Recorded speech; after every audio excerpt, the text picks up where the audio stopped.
NCERT Bangla পাঠ by Sutapa চ্যানেলে সকল বন্ধুদের স্বাগতম।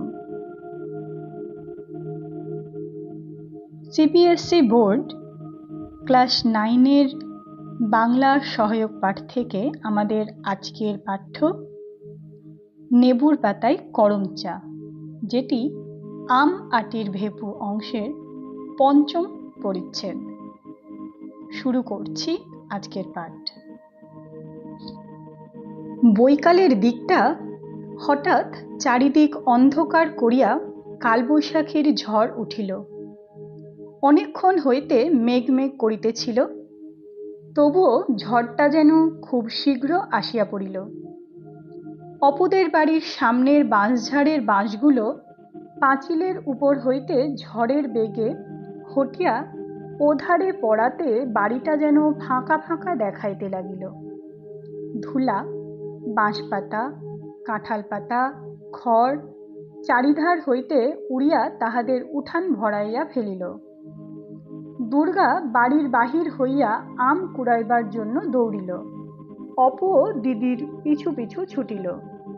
দুর্গা ছুটিতে ছুটিতে বলিল, শিগগির ছোট, তুই বরং সিঁদুর কৌটো তলায় থাক, আমি যাই সোনামুখী তলায়, দৌড়ো দৌড়ো। ধুলায় চারিদিক ভরিয়া গিয়াছে। বড় বড় গাছের ডাল ঝড়ে বাঁকিয়া গাছ ন্যাড়া ন্যাড়া দেখাইতেছে।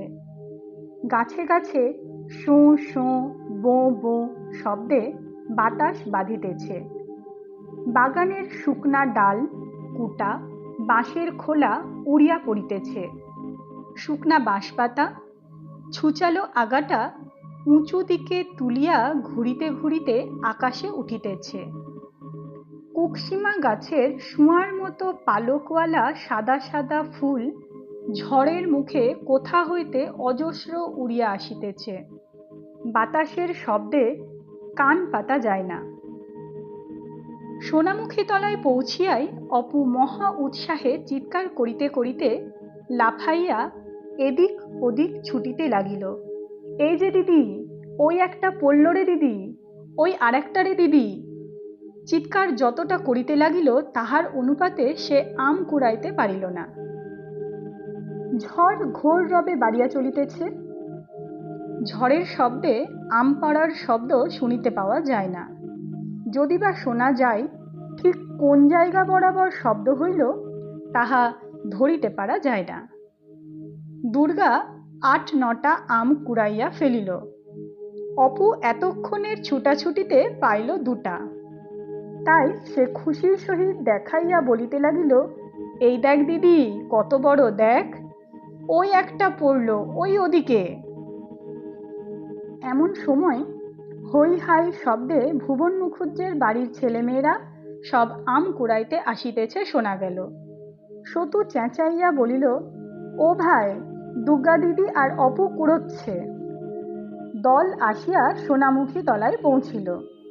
সতু বলিল, আমাদের বাগানে কেন এসেছ আম কুড়োতে? সেদিন মা বারণ করে দিয়েছে না? দেখি কতগুলো আম কুড়িয়েছ।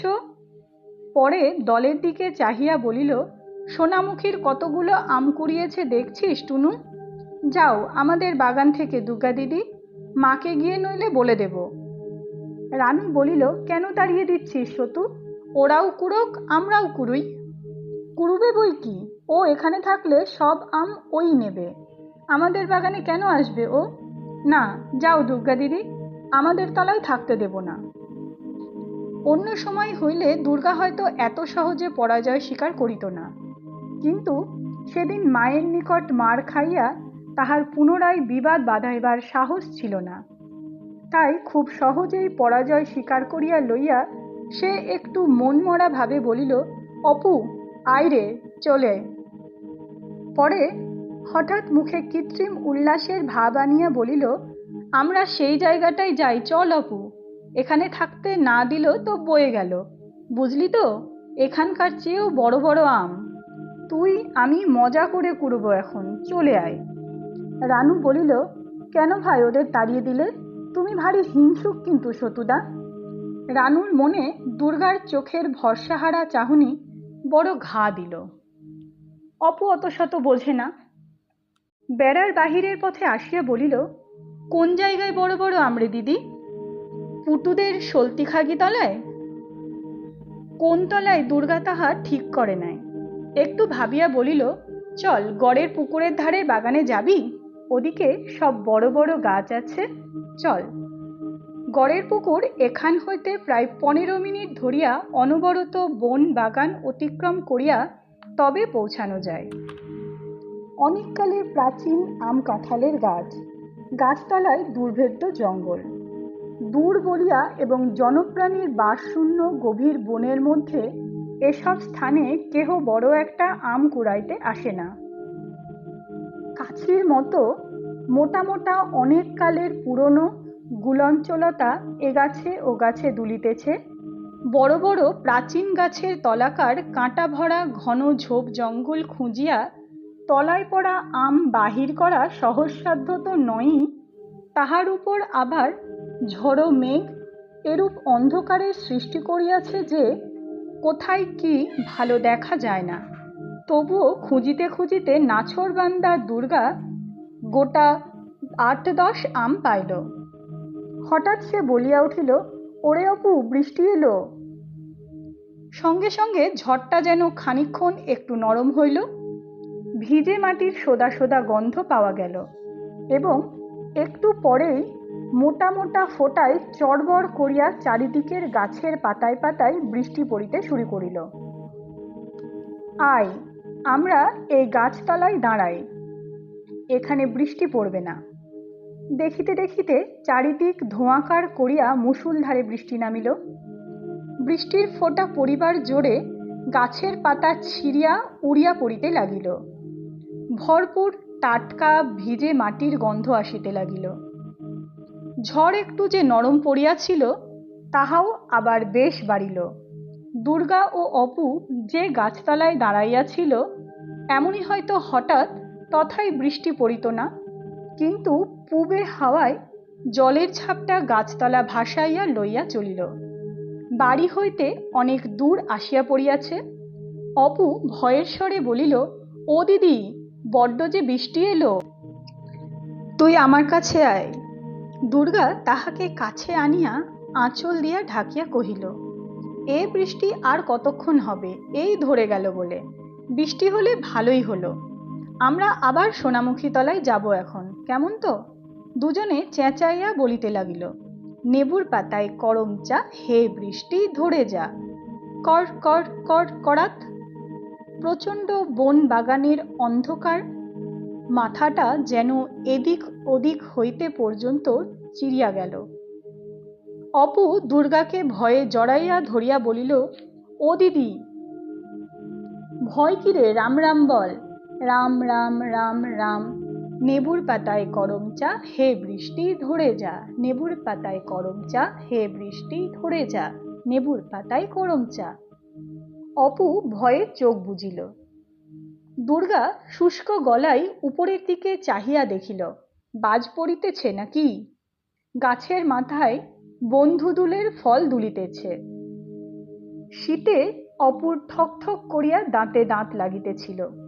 দুর্গা তাহাকে আরো কাছে টানিয়া আনিয়া শেষ আশ্রয়ের সাহসে বারবার দ্রুত আবৃত্তি করিতে লাগিল, নেবুর পাতায় করম চা, হে বৃষ্টি ধরে যা। নেবুর পাতায় করম চা, হে বৃষ্টি ধরে যা। নেবুর পাতায় করম চা। ভয়ে তাহারও স্বর কাঁপিতেছিল। সন্ধ্যা হইবার বেশি বিলম্ব নাই।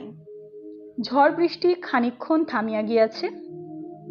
সর্বজয়া বাহির দরজায় দাঁড়াইয়া আছে। পথে জমিয়া জমিয়া যাওয়া বৃষ্টির জলের উপর ছপ ছপ শব্দ করিতে করিতে রাজকৃষ্ণ পালিতের মেয়ে আশালতা পুকুর ঘাটে যাইতেছিল। সর্বজয়া জিজ্ঞাসা করিল, হ্যাঁ মা, দুর্গা আর অপুকে দেখেছিস ওদিকে? আশালতা বলিল, না খুড়িমা, দেখিনি তো, কোথায় গিয়েছে?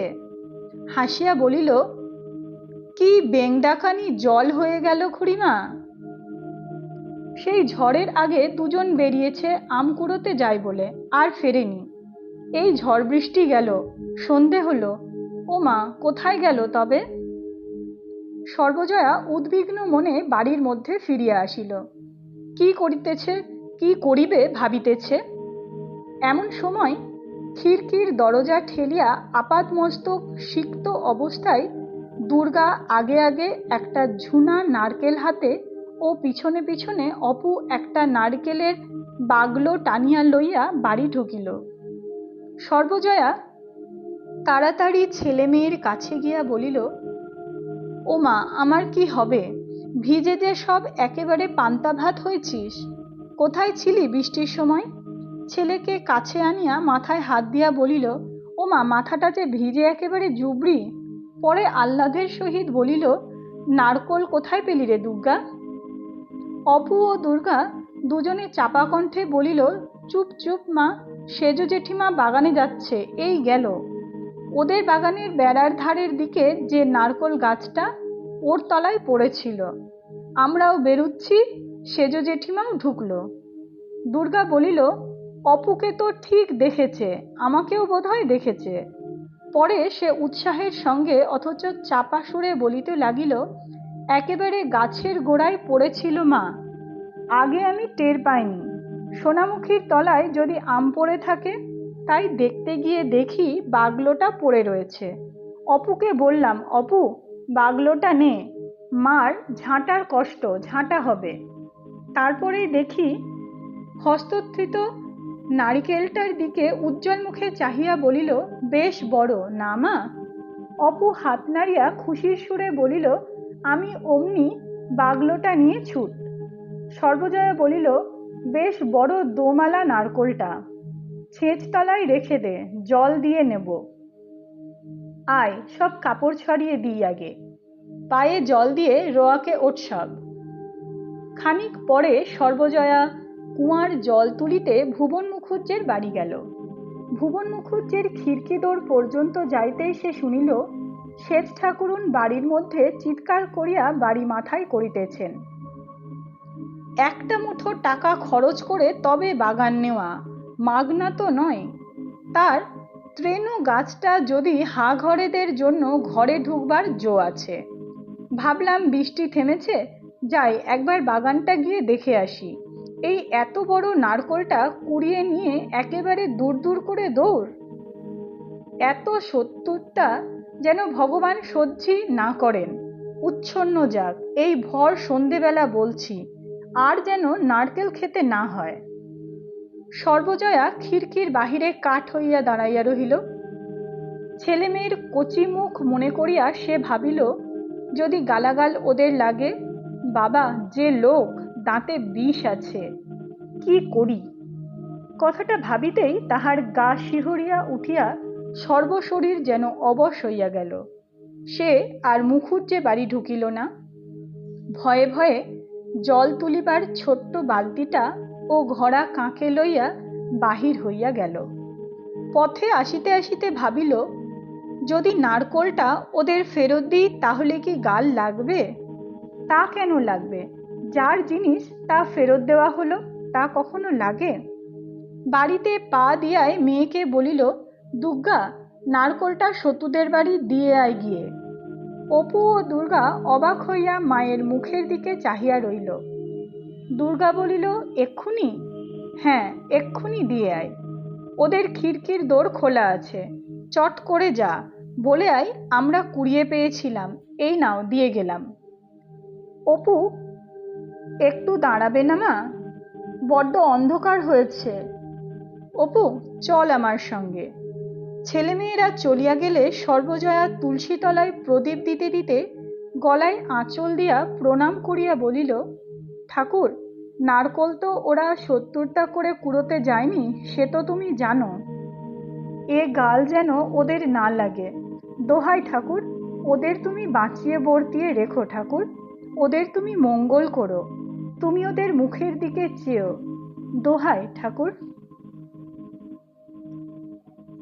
আপনারা শুনছিলেন 5 নম্বর পরিচ্ছদ, নেবুর পাতায় করম চা। গত কয়েকদিন থেকে আমরা পাঠ করছি আম আটির ভেপু এর বিভিন্ন পরিচ্ছদগুলো। আগামীতে বাকি অংশগুলো আমাদের এইভাবেই পাঠ চলতে থাকবে। সকলের সাথে থাকবেন, পাশে থাকবেন। ধন্যবাদ।